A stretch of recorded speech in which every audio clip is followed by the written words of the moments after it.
What agenda is needed to positively influence vulnerable members in the regions which are heavily rooted in their socio-political ways? A research project seeking to understand the extent to which gender inequality impacts certain members of society, in particular, the most vulnerable. It's being called Kenya's hidden epidemic. This is Sophia Huang Xueqing, one of China's most high-profile women's rights campaigners and journalists. Domestic violence has skyrocketed during the pandemic. Drove her to kickstart China's #MeToo movement. Lockdowns force women indoors with their abusers. But in September 2020, I am not a lone voice. I'm not a lone voice. I am many. It is evident that the topic of gender covers multiple scenarios, but in order to explore UN Goal number 5 of gender equality, we have narrowed down our research focus to the goal of empowering the vulnerable groups within the deprived community. For this reason, our building will act as the equitable tool which is absent to help achieve the overall goal of gender equality. By addressing this, a stronger foundation can be established to create the overall aim of UN Goal number 11 of sustainable cities. As we focus our research in Damietta, Egypt, our building should align with existing movements happening within the region. By learning from current gender-inclusive schemes present in Damietta, we can address the gender equality issue in a culturally sensitive angle to prevent us from addressing the issue through a westernised lens. Considering Egypt's 2030 vision for an all-inclusive society, we recognise the importance of women's protection and women empowerment as key pillars that could drive our building and contribute to the gender equality movement. Researching the role of women in a temporal dimension reveal a fluctuating pattern of society's perception of women. In the past, women moved around the streets freely and more independently because of the equality constitutions. Today, a disrupted urban fabric mimics the current perception of gender roles. Some Egyptian women are subject to daily sexual harassment in the streets, affecting their freedom of movement, causing a large detrimental impact to their perceived safety in the public realm. In exploring the layers in dialogue, we merge the past and the present perception of women to reveal if it was possible to strike a balance between the gender perceptions to address the topic in a more culturally sensitive approach. As vulnerability and culture is at the forefront of design, our architectural position takes the stance of a balanced approach between traditional architecture combined with the intent to reinterpret elements where applicable. We believe that by combining the two, we can better achieve a balanced system within a dynamic city. As we understand our focus groups are vulnerable and sensitive, it is only fitting that our theorists reflect this in their discourse. For this reason, we have chosen theories of relationships and women's liberation. However, as the male population has had more time and opportunity to progress further, equity is the extra tool that the women need to reach equality. For this reason, 2 female theorists have been researched to achieve a balancing act from a theoretical standpoint. Philosopher Elizabeth Wilson introduced the idea that male gender is at the forefront of city life. She suggests that as a result, the city has become rigid, routinized and ordered. As women attempt to find their place within the ordered city structure, they result in deviating from the order created by men, which is perceived as being out of control and as a result are suppressed as a form of protection. Wilson suggests that the city has the possibility to offer a place where women can create their own space. She calls this the second city. In her discourse, Mary McLeod looks at the concept of everyday life and other places. She argues that the main failure of modern movements is that they view the other outside of the everyday life of humans. In the concept of gender, women are simply objects outside of the male power and place.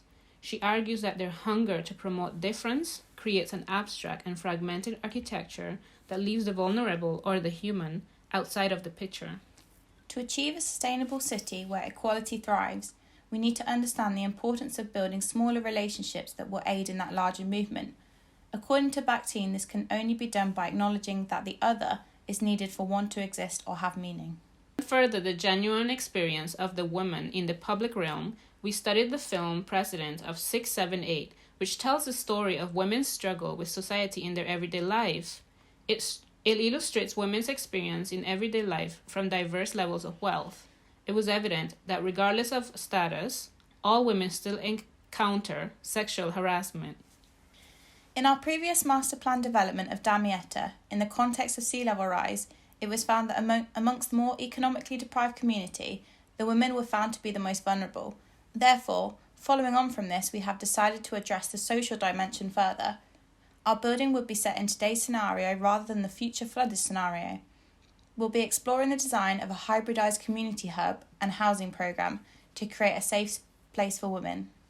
At a macro scale, secondary research also supports our findings of our chosen site being the most vulnerable area in Damietta to socio-economic and environmental conditions. At a mesoscale, the site expressed qualities of disruption to the culturally linear forms, suggesting the site had been subjected to various external influences that may be erasing the culture of the local people. In the physical form, the site expressed a rhythm of lines and irregular shapes formed by the growth of dwellings over time. While some dwellings were positioned in linear formats, others sprawled in sporadic directions, creating abandoned nodes. The characteristics of the line around the site are streets which consist of small dark alleyways, often experiencing little sunlight due to overhanging balconies and canopies. They are male-dominated with bustling economic exchanges, social activities and mobility networks. The abandoned irregular shapes have been reinterpreted as traditional courtyard gestures in Egyptian culture. In the domestic context, the courtyards play a significant role in the household as the public space. These are usually open spaces in the centre of the house, surrounded by semi-public and private spaces, and where people socialise, interact and play. The morphology of the site revealed a more hidden issue in the context of women's experience in the domestic life being simulated in the surrounding environment. We appropriated this as veiling and unveiling, revealing that women experience different hierarchy of privacy in the site and surrounding area. Engaging with veiled women revealed that veiling has a strong link with their spiritual belief, as it is important for a woman to keep herself pure and protected for her husband and religious requirements. The veil becomes the armor through which she achieves this. For most women, being veiled signifies peace, a level of dignity, and a lifestyle that she has chosen. After exploring the site and its cultural characteristics, we have developed a building concept that is formed by the site layers and the hierarchy of privacy spaces typically found in the Egyptian home. As the veil is the barrier for the woman between her personal domain and the public life, the skin of the building is a barrier between the intimacy of private life and the exposure to the public realm. We tested this concept through materiality and its layering sequence by using a hierarchy of spaces that veil and unveil her, allowing her to remain in control of her exposure. As the building is veiled through multiple density of skins, we can begin to test the level of privacies or veiling that the woman would experience at different depths of the building.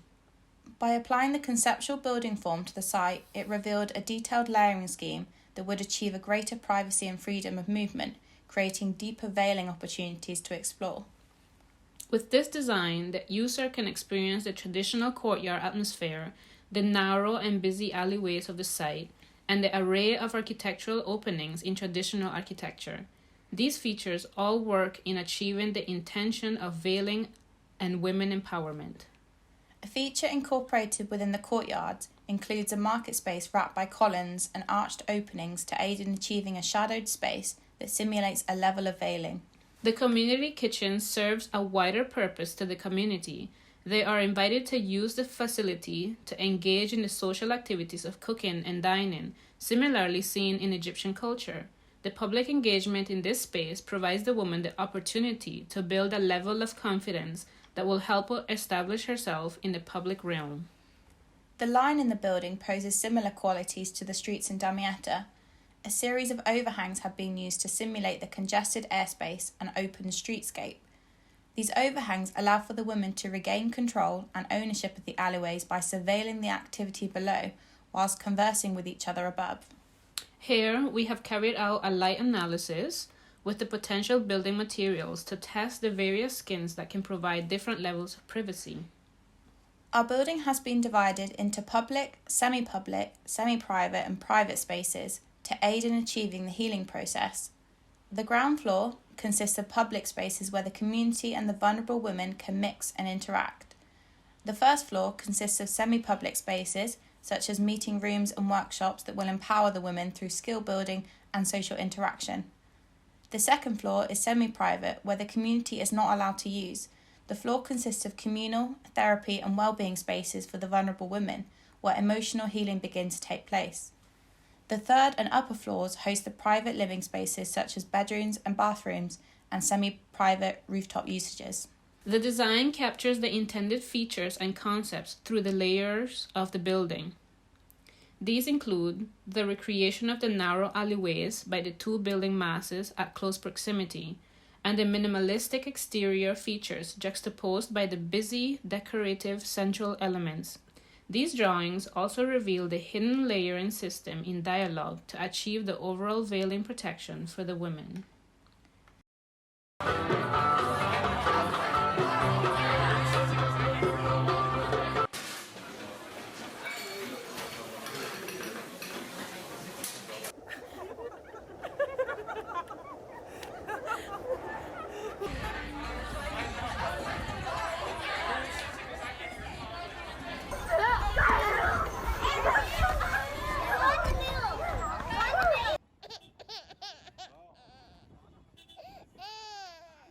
عربي. وهلا رح ناخذ صور على الباركور.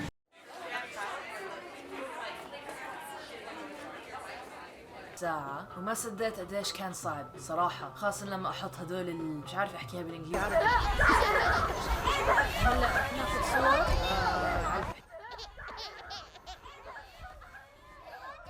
By addressing gender equality, it has forced us to consider the response and the infrastructure has to the people and the environment. A series of passive design choices such as building porosity, shading and dense materials have been incorporated in the infrastructure. These design choices achieve a passive cooling and ventilation which are crucial in responding to the Egyptian environmental conditions. Across the world, gender equality continues to be an issue being addressed by regional leaders. Our culturally sensitive approach allows for a conceptual design that has the possibility to be applied to other regions across the world facing similar sociopolitical issues. By transferring the building concept to different city types, it would allow for a more site-specific responsive design to be used.